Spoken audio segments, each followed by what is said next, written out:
Handa ka bang ibuwis ang sarili mong buhay para iligtas ang ibang tao? Yung handa kang tumulong kapag mayroong nangangailangan. Kung ganoon mga kahuanatels ay tunghayan niyo po ang istoryang ito na tiyak ay kapupulutan niyo ng aral.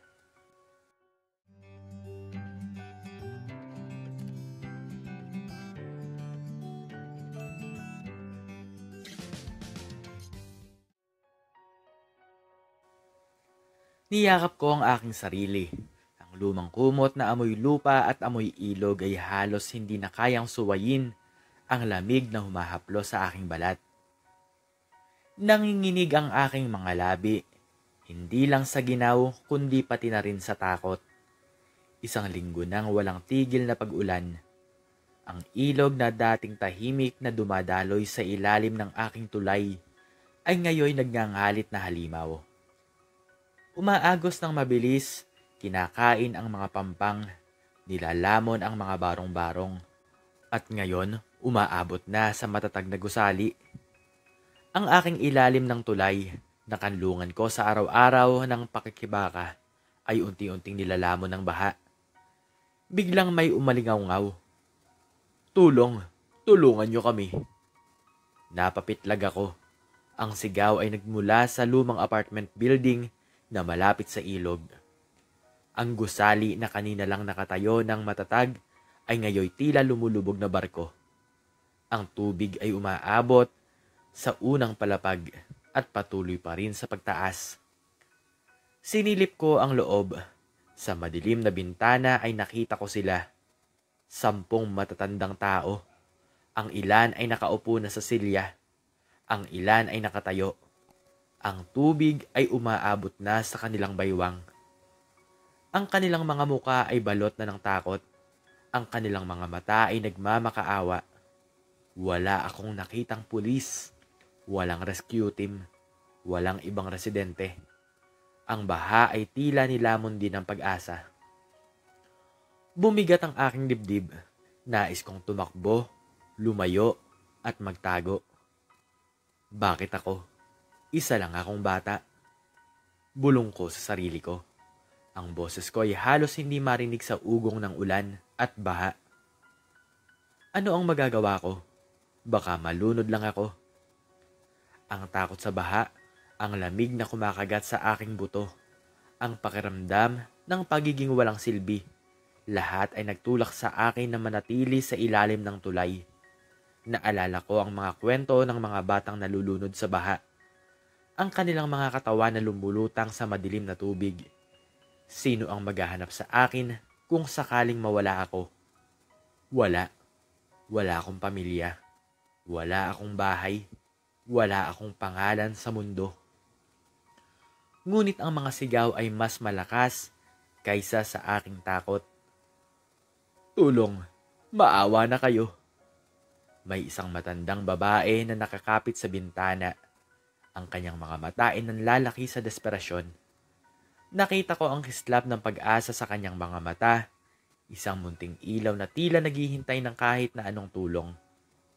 Ang kislap na yon ay nagpaguho sa aking pagtanggi. Hindi ko kayang baliwalain. Hindi ko kayang manatiling walang kibo. Humugot ako ng malalim na hininga. Ang malalim na hangin ay tila yelo sa aking baga. Nagdesisyon ako. Hindi ako makakapayag na mamatay ang mga matatanda nang walang sino mang gumagawa ng kahit ano. Kailangan kong kumilos. Kailangan kong subukan. Lumukso ako sa tubig. Ang lamig ay tila libong karayom na tumutusok sa aking balikat. Ang agos ay malakas. Hinahatak ang aking payat na katawan. Ang tubig ay madumi. May halo ng putik, basura, at ng kung ano-ano pa. Sa bawat paglangoy para akong nilalamon ng kadiliman. Ngunit ang mga sigaw ay nagbigay sa akin ng direksyon. Tila mga parola sa gitna ng unos. Ang bawat sigaw ay nagpapatibay sa aking loob. Nagpapaalala sa akin kung bakit ako lumalangoy. Sa wakas, nakarating ako sa gusali. Ang aking mga kamay ay kumapit sa basang pader. Ang aking mga daliri ay namamanhid. Ang pagtawid na ito ay hindi lamang pisikal. Ito ay pagtawid mula sa aking ordinaryong buhay bilang isang walang magawang pulubi tungo sa isang papel na nangangailangan ng kabayanihan. Mula sa pagiging biktima tungo sa pagiging tagapagligtas. Ang baha ang pinakamalaking pagsubok. Ang malakas na agos ay nagpapahirap sa akin na makalapit at makakilos. Ang mga lumulutang na basura at debris ay panganib din, tila mga anino na nagtatago sa ilalim ng madilim na tubig. Isang sirang upuan ang lumulutang patungo sa akin, muntik na akong matamaan. Iniwasan ko ito. Ang puso ko ay kumakabog ng malakas. Pumasok ako sa loob ng gusali. Ang tubig ay umabot na sa aking leeg. Ang mga matatanda ay nakatingin sa akin. Ang kanilang mga mata ay nagtatanong, puno ng pag-asa at pag-aalinlangan. Ako, isang maliit na bata. Ano nga ba talaga ang magagawa ko? Ang 10 matatanda ay magkakaiba ng kalagayan. Ang ilan ay halos hindi na makalakad. Ang ilan ay may sakit. Ang ilan ay takot na tila estatwa. Kailangan kong kumbinsihin sila. Tulungan sila ng paisa-isa. Kailangan po nating lumabas dito. Ang boses ko ay halos hindi marinig sa ugong ng baha. Kailangan po nating lumabas bago bumagsak ang gusali. Isang matandang babae, ang kanyang buhok ay puting-puti. Ang kanyang mga kamay ay nanginginig. Paano? Wala kaming lakas. Tutulungan ko po kayo, isa-isa. Sagot ko. Ang aking sariling katalinuhan ng aking kaibigan. Gamit ang aking pagiging maparaan, nakahanap ako ng mga bagay na lumulutang-lutang. Isang malalaking pirasong kahoy, isang sirang gulong. Ang mga ito ay magsisilbing salbabida at tulay. Lumapit ako sa isang matandang babae. Inalalayan siya. Kumapit po kayo sa kahoy, lolo, lola. Dahan-dahan lang po. Sa simula ay takot at magulo sila. Ngunit nang makita nila ang aking determinasyon, nagtulungan sila sa abot ng kanilang makakaya. Nagbigay sila ng moral na suporta. Ang kanilang mga tingin ay tila nagpapahiwatig ng pagtitiwala. Kaya mo yan, iho. Bulong ng isang matanda. Isang matandang lalaki, si Lolo Arturo, na may matatalas na mata sa kabila ng kanyang edad, ay lumapit sa akin. Iho, tingnan mo ang mga sirang pinto at upuan. Maaari natin gamitin yan bilang tulay sa mas mataas na bahagi. Si Lolo Arturo na dating ininyero ay nagbigay ng payo kung paano gamitin ang mga debris bilang isang tulay. Ang kanyang boses ay mahina, ngunit ang isip ay matalas pa rin. Sinunod ko ang kanyang payo. Kinuha ko ang mga sirang pinto at upuan. Inilagay ang mga ito upang makagawa ng isang pansamantalang tulay patungo sa bintana. Isa-isa, inalalayan ko sila. Ang bawat hakbang ay puno ng panganib. Ang tubig ay patuloy na tumataas at ang oras ay ang aming kaaway. Ang desperasyon, ang pakiramdam ng kawalan ng pag-asa, ay tila isang anino na sumusunod sa amin. Ang bawat isa ay tila isang mabigat na pasanin, ngunit ang kanilang mga ngiti ng pasasalamat at ang kanilang mga bulong ng pag-asa ay nagbibigay sa akin ng lakas. Ang kanilang mga kamay ay kumapit sa aking balikat. Ang kanilang mga mata ay nagpapahiwatig ng pagtitiwala. Ang pakiramdam na may nagtitiwala sa akin, sa isang batang walang-wala, ay isang kakaibang init na dumadaloy sa aking katawan. Matapos ang ilang oras ng pagpupunyagi, nailabas ko ang 9 na matatanda, isa-isa, patungo sa isang mas mataas na bahagi ng lupa sa likod ng gusali na hindi pa lubog sa tubig. Ang kanilang mga muka ay puno ng pagod ngunit may kislap na ng pag-asa. Ngunit may isa pa, si Lolo Arturo. Siya ang huling kailangan kong iligtas. Bumalik ako sa loob ng gusali.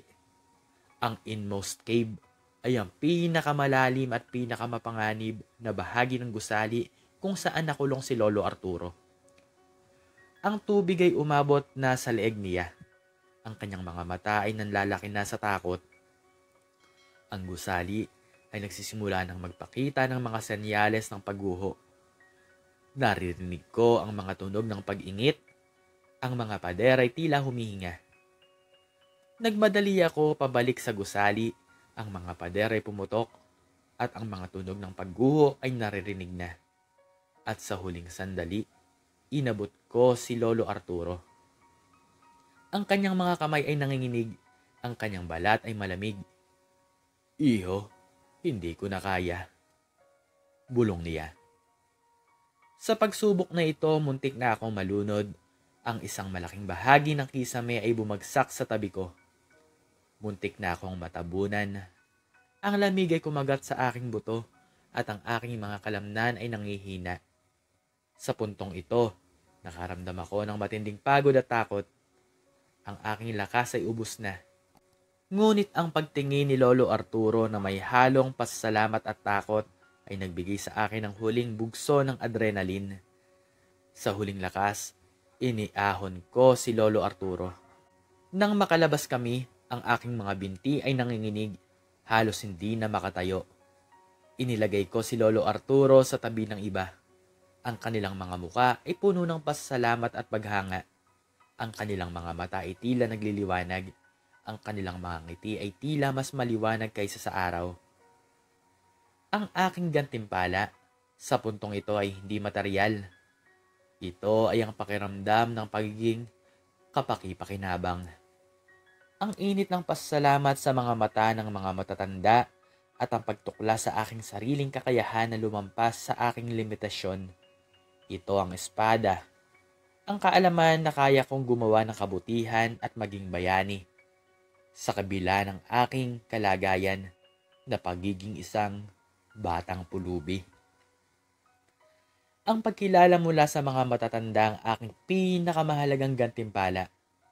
Ang kanilang mga bulong ng "Salamat iho" ay masarap sa pakiramdam kaysa sa anumang musika. Matapos ang pagliligtas, dumating ang mga rescue team. Ang kanilang mga ilaw ay nagliwanag sa madilim na gabi. Ang kanilang mga sirena ay umaalingaw-ngaw. Inalagaan ang mga matatanda at dinala sa evacuation centers. Ang kaguluhan ay sumakop sa paligid. Ako, pagod na pagod at basang-basa, ay hindi napansin sa kaguluhan. Walang nagtanong sa aking pangalan, walang nagtala ng aking kabayanihan. Sumama ako sa mga matatanda papunta sa evacuation center. Ngunit sa loob ng ilang oras, pakiramdam ko ay isa lang akong dagdag na pasanin. Ang aking mga damit ay punit-punit, ang aking mukha ay marumi, at ang aking buhok ay buhaghag. Sa aking puso, dala pa rin niya ang init ng aking ginawa. Ngunit sa labas, bumalik ako sa aking ordinaryong mundo. Ang gabi ay lumipas at muling sumikat ang araw. Ang baha ay humupa. Ngunit ang aking sitwasyon ay hindi nagbago. Tahimik akong umalis sa evacuation center at bumalik sa ilalim ng tulay. Sa aking nakasanayang paghahanap buhay. Ang aking daan pabalik ay ang pagbabalik sa aking normal na buhay ng kahirapan at kalungkutan. Ilang linggo ang lumipas, patuloy ako sa aking pangaraw-araw na pakikibaka. Ang alaala ng pagliligtas ay nagbibigay sa akin ng kaunting lakas, ngunit hindi ito nakakapuno ng aking kumakalam na tiyan. Ang aking kumot ay lalong naluma, ang aking laruang kotse ay lalong nasira. Isang hapon, habang nangangalakal ako ng basura sa gilid ng kalsada, isang mamahaling kotse ang huminto sa harapan ko. Ang itim na kotse ay tila naging sa ibang mundo. Ang kinang nito ay taliwas sa aking maruming kapaligiran.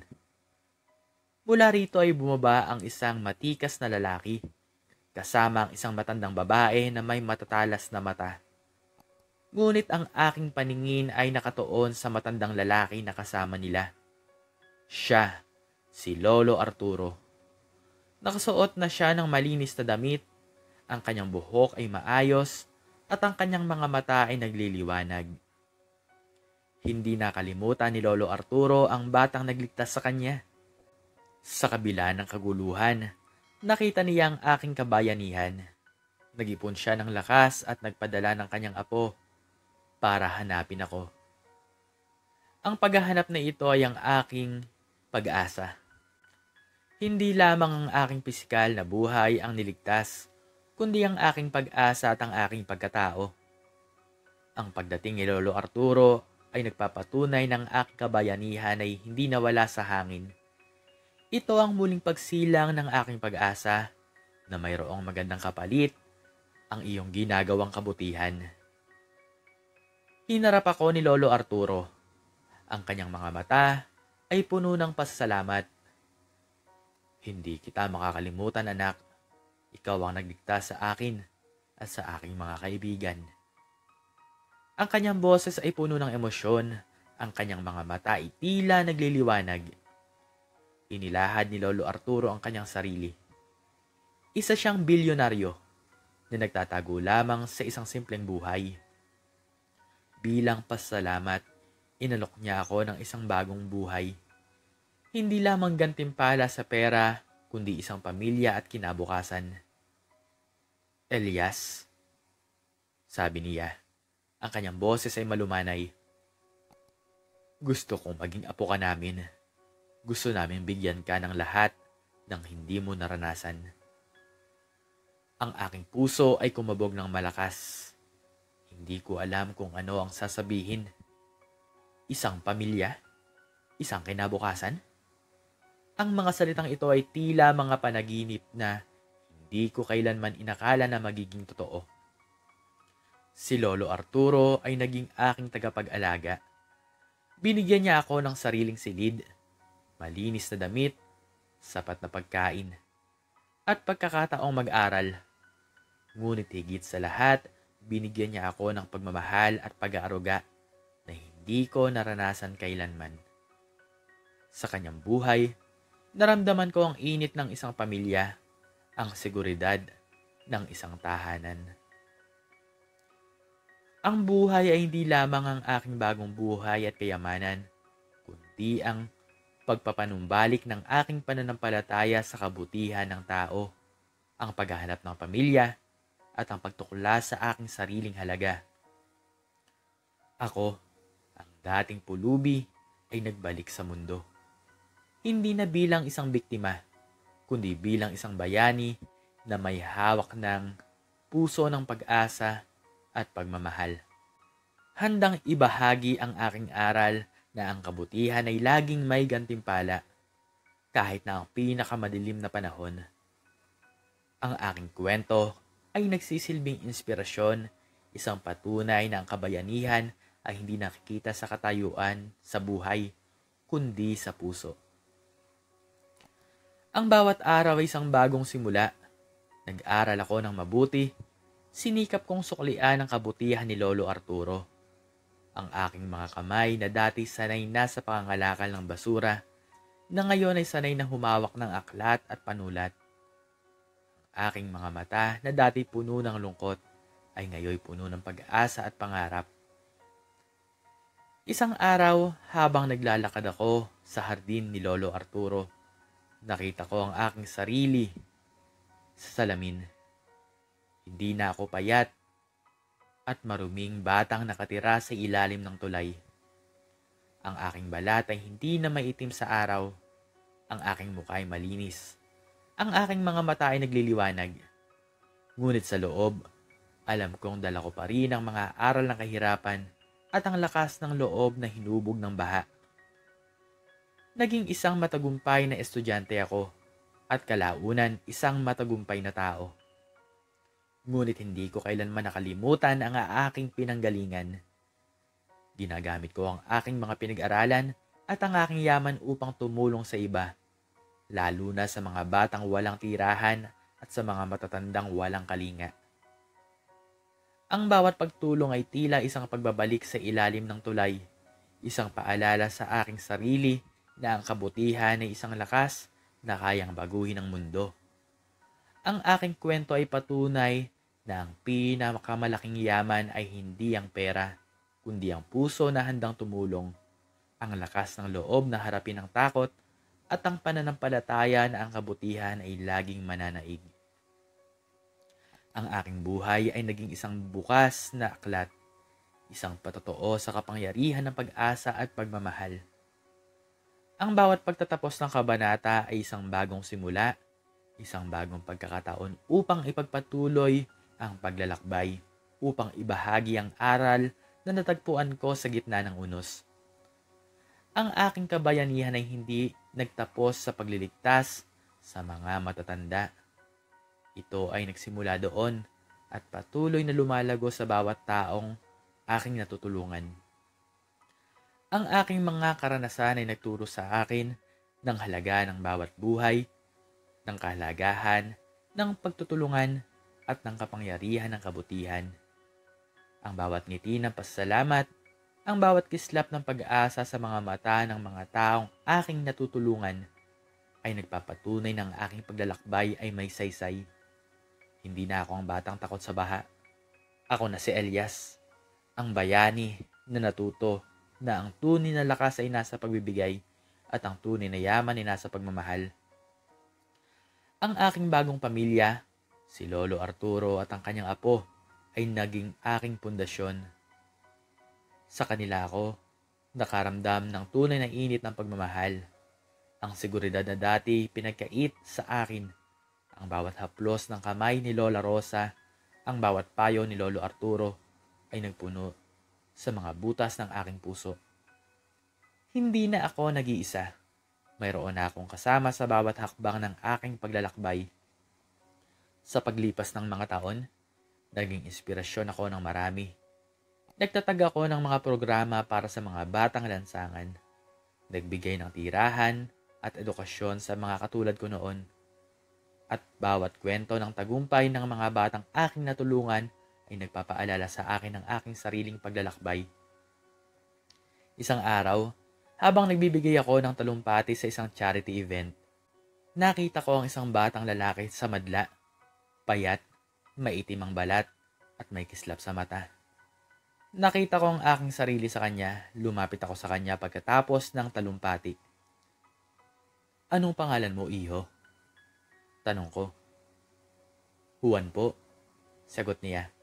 Ang kanyang boses ay mahina. "Gusto mo bang maging tulad ko?" Tanong ko. Ang kanyang mga mata ay nanlaki. "Opo, sir." Niyakap ko siya. "Kung gayon, tandaan mo to, Juan. Ang kabutihan ay lagi may gantimpala at ang tunay na lakas ay nasa puso." Ang aking kwento ay hindi lamang tungkol sa akin, ito ay tungkol sa kapangyarihan ng bawat isa sa atin na gumawa ng pagbabago, na maging ilaw sa kadiliman, na maging pag-asa sa kawalan ng pag-asa. Ang bawat isa sa atin ay may kakayahang maging bayani sa sarili nating paraan. Ang aking buhay ay isang patunay na ang kapangyarihan ay hindi lamang nasa mga mayayaman o nasa mga may posisyon. Ito ay nasa bawat isa natin. Handang ibigay ang ating sarili para sa kapakanan ng iba. Ito ay nasa puso na handang magmahal, sa kamay na handang tumulong, at sa isip na handang lumaban para sa tama. Sa pagtatapos ng aking kwento, hindi na ako ang Elias na walang-wala. Ako na si Elias, ang tagapagligtas, ang inspirasyon, ang pag-asa. At ang aking paglalakbay ay patuloy pa rin. Sa bawat araw na aking ginugol sa pagtulong sa aking kapwa. Ang aral ng pag-asa at pagmamahal ay patuloy na dumadaloy sa aking buhay. At handa akong ibahagi ito sa lahat. Masarap ang tumulong sa kapwa. Masarap ang magmahal ng kapwa. Masarap ang magbigay ng pag-asa sa iba. Huwag mong kalilimutan na palaging may Diyos na handang tumulong sa atin. Siya ang nagbibigay sa atin ng lakas upang gawin ang mga bagay na hindi natin kayang gawin. Tandaan mo na ang buhay ay buhay. Ngunit ang totoong buhay ay wala dito sa mundo, kundi nasa langit. At hanggang dito na lamang po nagtatapos ang aking storya at sana po ay nagustuhan niyo ito. Please like, share, and subscribe and click the notification bell para palagi po kayong updated sa mga bago kong istorya. Muli ay maraming salamat po at God bless us all.